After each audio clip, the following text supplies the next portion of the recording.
Hey everyone, well, in this video I'm talking about chainsaws again. Surprise, surprise. But this video I think I've done and gone lost my mind. Yep, I went and bought two brand new saws. Before you all get too excited, now it's not what you all think. I didn't go buy a brand new Stihl 400C or 462 or a 500i fuel injected. I didn't buy a new Husqvarna 550 XP Mark II, a 562 XP Mark II, or the new 564 XP fuel injected, what everybody's talking about. Something completely and totally out of left field. So before I blabber on too much longer, I'm going to go ahead and show you what I've gotten picked up here. Here are the saws of the video. Now you're going to say, what in the world were you thinking? This was the one that I was after, and this is the one that kind of came as the consolation prize or secondary that was a kind of a 2-for-1 deal. Now, yes, these are brand spanking new saws. Now I'll show you exactly what I got here. This is a pole saw, the longest one that Husqvarna makes. This is the 525 PT5S. The other saw over here is a 540 XP Mark III. This is the latest iteration or generation of the 540 family. Now this is one of their, what they call their rear handle adaptations of their T540 XP. It's the modified top handle saw. Now, like I say, this was not the saw that I was after. This was the saw that I was after, and I've actually been after this saw for a long time. I had looked at buying one of these already when they first came out a few years back, and I didn't like the price then, and I still don't like the price now. But I'll explain to you here how and why I ended up with these two saws. Now, the backstory or the explanation as to how and why I ended up with these two saws.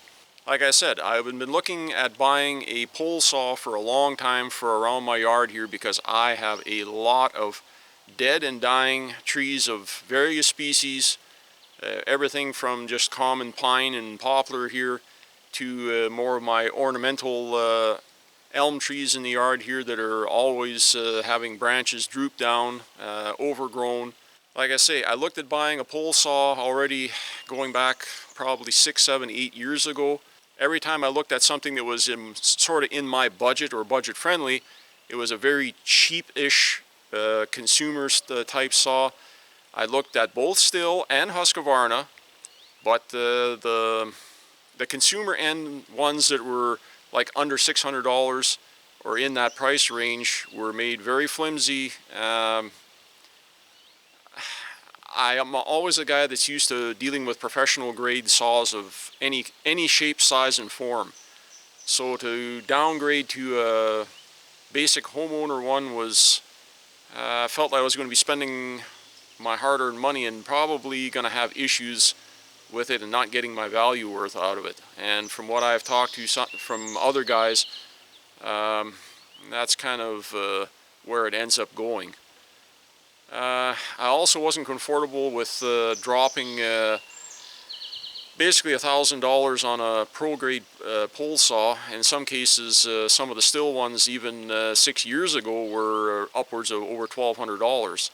The Husqvarnas were around $900. Still to this day now, they're as much or more. So, at least in my market anyways. So how all this came about, this past year at a couple of the local auction barns here, we have farm auction companies that sell anything and everything you can think of. A major Husqvarna dealer in my region, not in my local area, but about an hour and a half drive from me. They were a major Husqvarna dealer for many years, and for whatever reason, family issues or whatever, they ceased operations, and from what I heard, possibly went bankrupt. Probably mismanagement, who knows, whatever. But anyways, they had other business interests, and I think that's what pulled it down. It wasn't the dealership, the Husqvarna dealership itself that went bankrupt. It was their interest in other product lines, and they were stretched too thin in too many other aspects. So anyways, they had all their stock, and they had a lot of stock. I guess they tried selling off some of it before the creditors stepped in, but once that happened, so a whole bunch of their stock came into the auction companies, and over the course of several months, every auction sale, every month, every 2 months, they would have a certain amount of lots of Husqvarna products, of anything and everything you could think of that came up on auction. I have been buying actually some oddball part stock, everything from bars, rolls of chain. I even bought a whole parts lot for like literally, if you think I spent a whole bunch of money, I didn't. A lot of stuff sold at fire sale prices. Some of it went for almost retail price, as always happens with auction sales. But I'm one of those guys that sits and watches and sees what comes and goes. And a lot of stuff sold for really cheap prices, and I took advantage of it. I probably spent a little more than overall than I really wanted to, but to buy it at standard retail price, 20 years from now, I still wouldn't have bought half the stuff that I did. So yes, I stocked up. I probably bought 15, 20 saw bars of, you know, from 16 inch to 24 inch. Boxes and boxes or loops of pre-made saw chains. The new Husqvarna C83 and C85 chains. I bought 2 rolls of brand new Oregon chain, a roll of EXL, and another roll of 21 LPX or something like that for 325. I think I even got a roll, a brand new unopened box of Husqvarna C83 chain, which is a 3/8 full chisel non-safety pro chain. I bought a whole parts bin of brand new Husqvarna saw parts. Everything from ignition coils, fuel caps, screws, you name it. There was all kinds of stuff in there, along with a whole pile of saw bars and chains. And you know what I spent on that sale? I think like $73. So just to give you an idea of, there was stuff selling, like I say, galore, and this went on for months. Now the story with the pole saw is, they had sold this saw already 3 times in 3 previous auctions, and every time when they sold it, some of this stuff was out of the box. Like it was display shelf, you know, saws. They had 562s, 550s, 572s. I'm almost sorry I didn't pick up a 572 or 2. Brand new with the tags still hanging on the handlebars. Some of them were still in the sealed cardboard boxes. There was a lot of stuff that sold. It was the sticker shock price of, you know, buying a brand new pro grade pole saw that would be that's normally used by utility companies and arborists and tree care companies. It was a big investment to put that kind of money up front, to have it literally only get used sparingly and rarely. Now, when it comes to this, like I said, saw here, unfortunately, that's how the other little 540 rear handle, the 540 XP came into play. If I remember right, they kind of, sometimes in some of these auctions, they kind of bundle things together, and that's kind of what happened. It was kind of like 2 saws up at the same time. You had to bid on, you know, buy one or buy both to get one, right? The problem with the pole saw was, like I said, they had sold it 3 separate times before in other auctions already, but every time they sold it, they would just take a picture of the power head end of it, and I had seen it sitting there, and I don't know why it had sold, and I was going to bid on it, and then somehow I didn't pay attention to the auctions, missed the auction. Like, you know, crap, missed out on a good deal. Another came up on another auction. Yep, I'm gonna, you know, watch this for this sale here. Now I'm gonna bid on it. Suddenly, I don't remember if something happened, somebody called, needed help with something, emergency. I took off. When I came home, you know, shit, the auction's over. Missed the auction. Third time came up, I was busy, wasn't even following or checking to see when the next auction was, and I only noticed it a day later. It had sold a third time and missed it again. So now the fourth and final time I seen it come up, I watched the auction.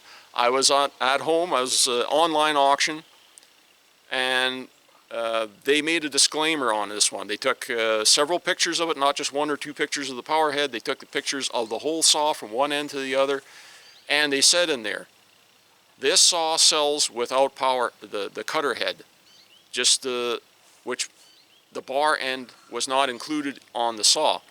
That's why people were buying it thinking they were getting the complete saw, and the cutter head was missing. Normally I wouldn't have bought it if it was missing a major component like the cutter head, because they're not cheap. You can buy a replacement kit for them, but the kit is something like $350 or almost $400 in my market here to get the complete, the bar, the chain, the gear head, the package deal as it comes to what they call you can buy the complete replacement head.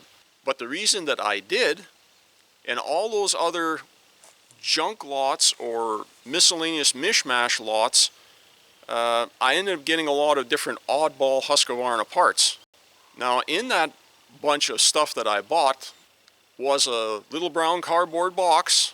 I was loading up my stuff that I had bought that day at the earlier auction, and I was ready to walk out of the storage container building that they had at the auctions service there, and they said, oh, you're missing one more part of your lot. And I says, what's that? I said, I thought I had everything.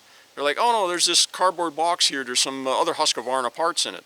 So one of the staff at the auction barn handed it over to me, and they double checked the item numbers, the list of numbered items on that lot, and that was included in it.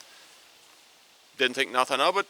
Brought it home, stuck it on the shelf here with a bunch of the other parts and stuff that I had got. One day I decided to look at, when I had time, what the mystery lot was. So when I opened the box and looked in it, it was the cutter head for this pole saw. I guess they misplaced it in all the, like I said, they had hundreds of items and lots that they were selling, and it was just like some of the stuff was just, they literally, pile a whole bunch of stuff on a pallet and say, well, there you go, bid on it, and that's it, right? So they didn't take the time to look for the actual, cutter, the little cardboard box with the cutter head in it to go with the pole saw. They just kept selling the pole saw as it was, just the power head and the pole, but no saw end attachment.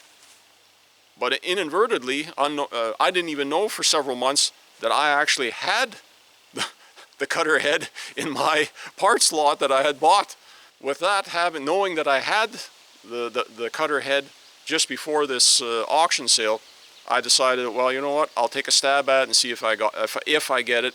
I had a number in mind what I was willing to spend, and I actually got it for within about $50 more than what I was originally intended or willing to pay for it. So I did pretty good. So like all good chainsaw stories, that's the one how I got a hold of these two saws. Now, have I gone and lost my mind? No, I don't think so. I think I did okay. But looking at it from the outside in, somebody would look at it and say, well, you're not an arborist or a pro tree guy that's doing landscaping work, which I don't. But now I pretty much have a full set of arborist saws. I've got the pole saw, the pro grade, like I say, the 525 PT5S. I've got a 540 XP rear handle Mark III pro grade saw, and the compromise that I made to the pole saw almost 5 years ago, instead of buying a cheap pole saw or buying a real expensive pro grade saw, I decided to go somewhere in the middle, and I bought a Husqvarna top handle saw, which many of you I've already seen on the channel, the little T525. So like I say, now I've got the whole arborist set. So, I don't know. Maybe I'll have to start my own tree service now too, add on top of everything else that I'm doing. No, I'm just kidding. I wouldn't want to run competition to my nephew. He's into that, so. But anyways, I know he watches the channel, so don't be worried. I'm not gonna step on your toes there, nephew. But anyways, we're gonna see here. I'm gonna get assembling this and see if I actually do have all the parts for this pole saw, or I might still be going to my local dealer and ordering up a couple of missing pieces, because auction sales, you never know what you get in the box, right? So, but anyways, we're gonna get back out of here. I've been blabbering long enough. I thank all of you that have stuck around to this point, and we'll get to running the little 540 and probably a separate video, because this is going to get way too long already. I might have to make this into a multi-part video, but then people tend the tendency not to watch the second half. I don't know why, but they never seem to. But anyways, we're going to get on with it here. Going to get the pole saw assembled and see, put some fuel in it, see if we can get it started, and we're going to continue on here.